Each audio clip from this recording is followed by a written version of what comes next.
Panasonic has an excellent lineup of full-frame cameras, many of them boasting features and qualities that are normally found in entry-level cinema cameras.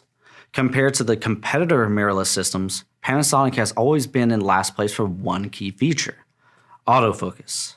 Let's take a look at the original S5 body, what made it special, and the newest, latest and greatest S5 II and S5 IIx.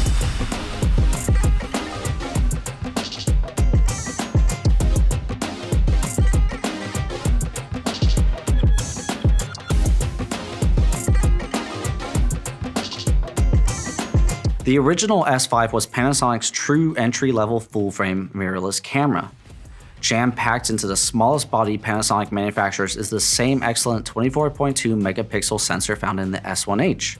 But the key difference was the sensor resolution limitation that Panasonic placed within the firmware. This meant that the S5's highest video resolution was DCI 4K at 10-bit 422, rather than the 6K 10-bit 420 that the S1H was capable of. This wasn't necessarily an issue, as the S5 was priced at roughly $2,000 versus the S1H original cost of $4,000. There were also a few key differences that the S5 didn't have that the S1H had, like an anti-aliasing filter, the ability to change from full frame to Super 35, proper weather sealing, and the ability to record indefinitely. Despite these shortcomings, the original S5 was the best value from Panasonic's lineup. Essentially, all the key capabilities found within the S1H were found within the S5.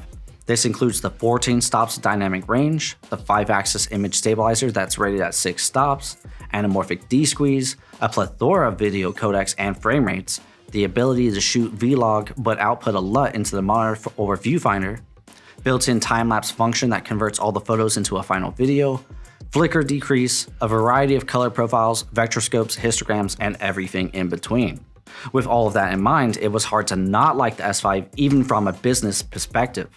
Panasonic has clearly moved towards making a super affordable lightweight cinema beast, and thanks to the most recent release that is the S5 II and S5 IIx, it's hard to not see the potential that Panasonic is offering. Now the S5 II and IIx are here, and we're seeing Panasonic shine. The S5 II and IIx offer everything that was found in the original S5, plus so much more. Features that were only found in the S1H have now managed to find their way into the S5 II and IIx. Some key features are the upgraded firmware that unlocks the 6K sensor, the improved processing chip, the unlimited recording time, the amazing display menu that shows you all of your key settings, the ability to swap between sensor modes, 4 channels of audio, a software lock that allows you to keep your shutter speed separate between photo and video mode, live streaming with a blue frame indicator to inform you if your stream is functioning, a red record frame to show you're rolling if you're using the display, guide markers in a number of formats including social media friendly ratios, 10 custom LUT saves, USB-C recording or USB-C power while in operation, phase detection autofocus, and my personal favorite, when shooting to solid state drives, you can select a codec that will also create proxies on your SD cards. There's a ton to uncover in this camera, so let's get into it.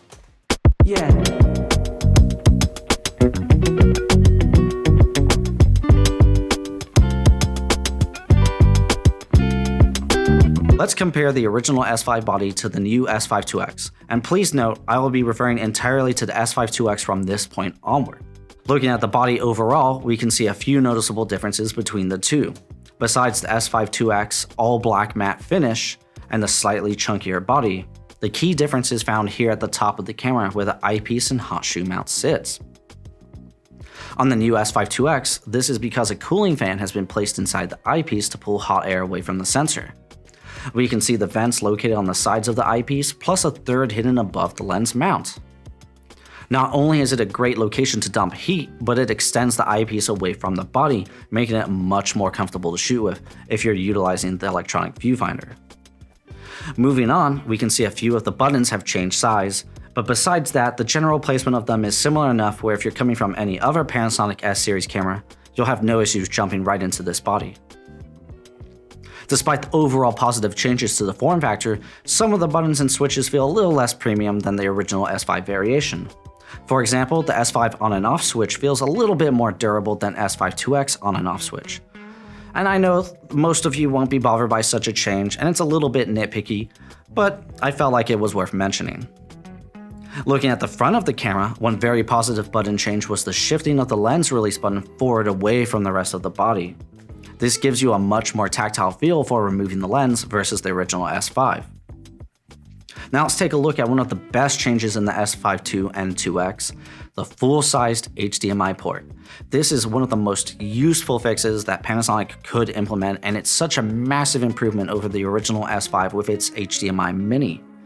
No longer do I need to make sure that I have the right type of HDMI cable with my set, and if anything happens in the field, I can easily replace it, as just about every store that has an electronics section sells full-sized HDMI cables.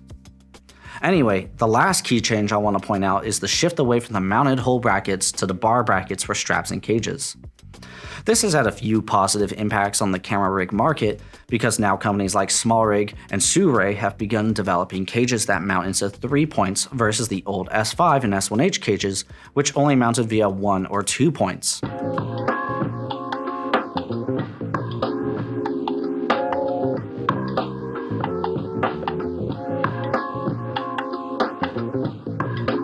I also want to talk about the key feature that everybody else is discussing, and that's the autofocus. If you saw my previous video of the S1H, then you know that I had nothing positive to say.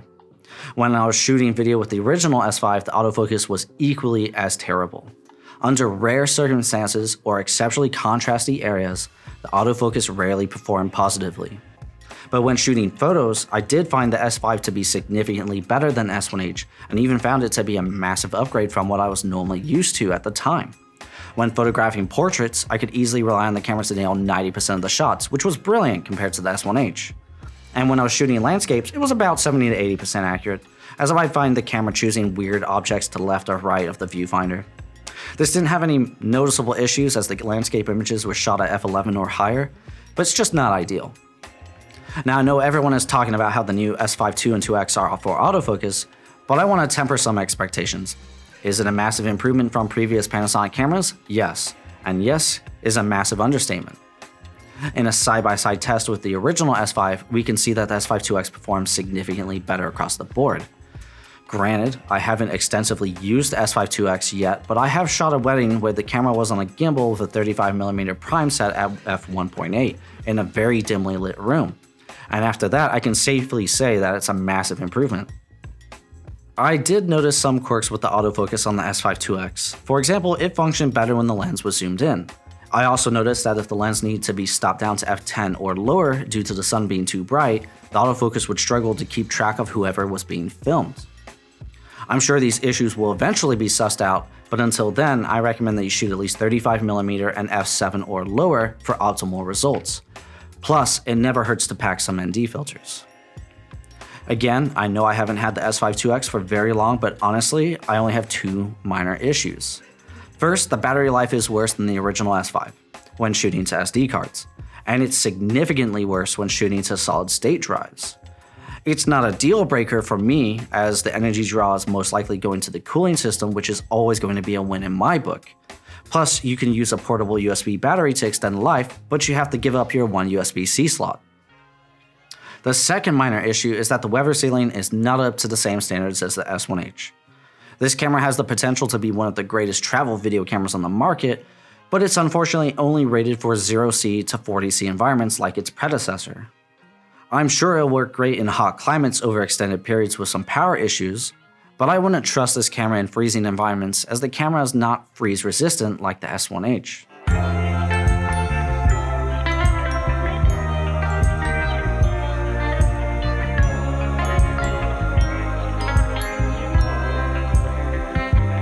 Looking back at the original S5, it was clear that Panasonic had nailed the mid-range full-frame video camera. It was jam-packed with tons of great features and came at a competitive price, which, if you were like me and you waited a couple months, you could have picked one up for around $1,500, well below any other system's offerings at the time. Not only was the camera affordable and filled to the brim with video features, it also stood out as an excellent photography camera, especially for beginners. My overall rating on the original S5 is a 4 out of 5. As I said, it's a great camera overall, but it was always designed to be second best to the S1H, S1, and the S1R. As for my brief hands-on with the S5 IIx, I can see this becoming a much more popular video camera in the future, but I fear it may be too late to target the mid-range audience as many have already invested heavily in Canon, Nikon, or Sony. Would I recommend this camera to people who are looking at swapping systems or just getting into video or photo? Absolutely. It was the best decision Panasonic has made related to their camera since the GH4, and they came out swinging hard by offering one of the most expansive, feature-rich bodies on the market at a competitive price. The new autofocus system may be in its infancy, but Panasonic will nail it down, and I look forward to the next big thing from them. Oh, and one last thing. All the audio here was recorded via the Sennheiser 416 into a 3.5mm plug on the side of the S5IIx. Anyway, I hope you liked the video and I'd love to hear your thoughts in the comments below. Thanks for observing.